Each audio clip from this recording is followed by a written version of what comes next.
My name is Vanessa Food, and I am filming this on November 5th, 2025. Today, I'm going to be talking about my project, which is going to be Chapter 15, Carbohydrates of Physiological Significance. So, we'll begin with what are carbohydrates? So, carbohydrates are molecules that help with creating the structural and metabolic components of a cell. We use those carbohydrates to function our body pretty much. It's one of them is glucose, and that's the most important one. Glucose helps with making energy for our body so that we can move, we can think, we can walk, we can talk. Anything that requires energy, glucose is there to help form that energy, or ATP. With glucose, it can be both good and bad because it's good for making energy, but sometimes too much glucose or too little glucose can occur. And so that can cause diseases like diabetes mellitus. Diabetes mellitus is where the body doesn't have insulin to be able to break down the glucose, so that we have an accumulation of unbroken glucose. Galactosemia, which is galactose not being able to convert to glucose. Glycogen storage, which is the storage of glucose when we need that storage for strenuous activity, let's say. Let's say you're running, you're using up a lot of energy, and usually you need that excess glucose to accommodate for the amount of energy you're using when you're running. And then lactose intolerant, which is also another carbohydrate that we use for our body. And this one is where you cannot break down lactose. So we've got a couple of classifications for carbohydrates. First is your simplest form. It's a molecule that cannot be broken down any more than it already is, and that's going to be your monosaccharides. And with monosaccharides, they also are determined by the amount of carbon that they have. So if they have, let's say 3 carbons is going to be trioses, 4 carbons, tetroses, 5 carbons, so on and so forth, hexoses, pentoses. And then you have also under monosaccharides your aldehyde and ketone groups. These are your alcohol sugars. Alcohol sugars are good to help with reducing weight or for people who have diabetes, so they're good for medicinal reasons. You have your disaccharides. Your disaccharides are 2 monosaccharides that are condensed together. You have oligosaccharides. Oligosaccharides are 3 to 10 monosaccharides that are condensed and they cannot be digested. And then your polysaccharides. Your polysaccharides are 10 or more monosaccharides that actually these can be digested. And an example of polysaccharides are starches, which we will be talking about later on. But starches come from your diet, and you can also have a non-starch polysaccharide, and these cannot be digested, but we'll be talking about that in the later PowerPoint. So then you have your glucose metabolism. So glucose metabolism can be structured 3 ways. You have your straight chain, which is this one right over here. It's A. So with the straight chain, it's a linear arrangement of the atoms, and it allows the molecule to move freely. It can rotate however it wants to. There's no restriction to it. You've got your cyclic structure, so this one right over here, which is B, this is a ring formation of the molecule. There is minimal rotation of the cyclic structure. And then you have your last molecule formation, which is the chair structure. And this chair structure, it's supposed to be a cyclic structure, but it is a 3D form of the cyclic structure. Carbohydrates go through isomerization, and there are different ways it could go through isomerization. One of them is the D and I isomerization. So with D and I, and there's an example right here, the molecule is going to be mirrored. So it can have a OH group on the right side, which is right over here, and that's going to be isomer, sorry. And then it could also have a OH group on the left side, and that's going to be your L isomer. So either way, they're going to be adjacent to the carbon that it's attached to, and will be mirrored when next to each other, they'll be mirrored. The next isomerization you have is optical. So optical is when light hits the compound or the molecule, and when it hits it, the molecule will either rotate dextratory, which is to the right, or it will rotate levoratory, which is to the left. This is important because the light is dependent on the stereochemistry of the sugar. And then you have your alpha beta anomers.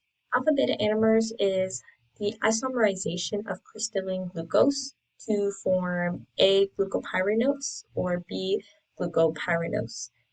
And this is based on the carbonyl or anomeric carbon that it's going to be attached to. Then you have your epimers. Epimers is your OH or H group, and these are going to be strictly on carbons 2, 3, and 4. You will not find them anywhere else. They are fixed to those carbons. And then, for example, galactose will be on carbon 4. And then you have your aldose ketose. So your aldose ketose occurs so you have a keto group and an aldehyde group. The keto group is going to be on your fructose, and your aldehyde group is going to be on glucose.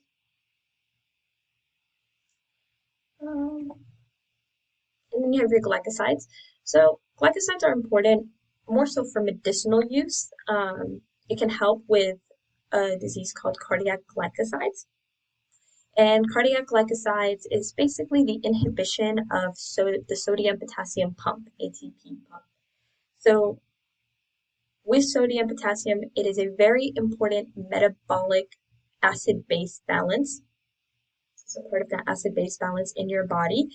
And if this is inhibiting the movement of sodium or potassium in and out of the cell, your body cannot maintain that acid-base balance.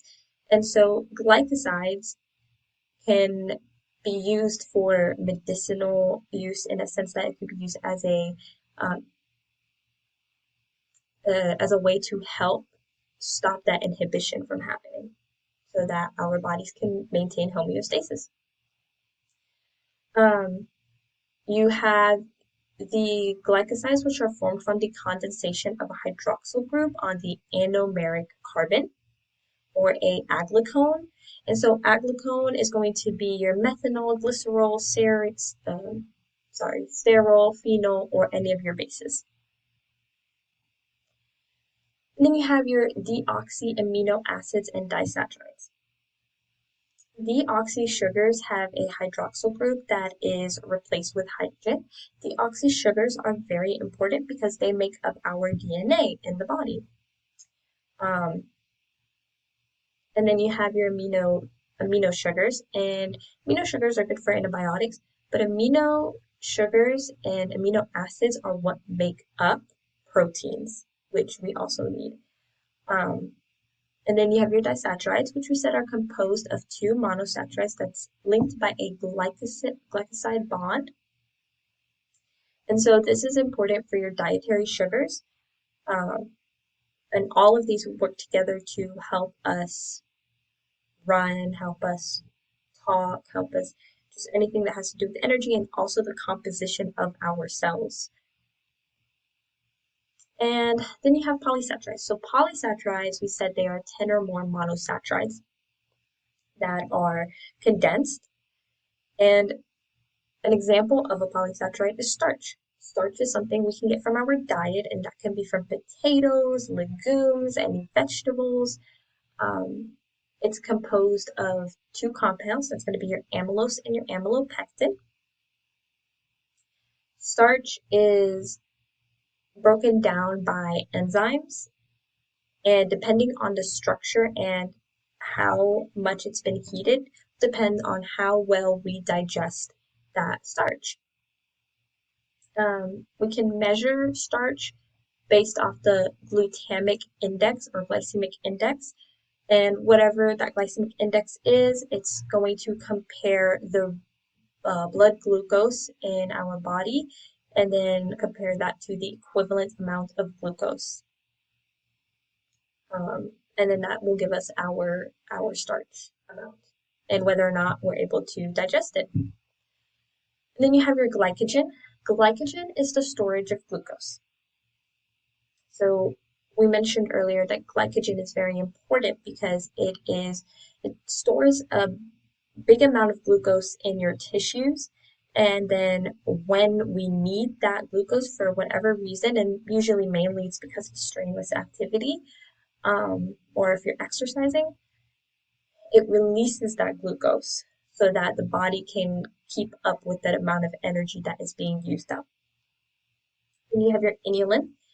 Inulin is a marker for measurement for the glomerular filtration rate.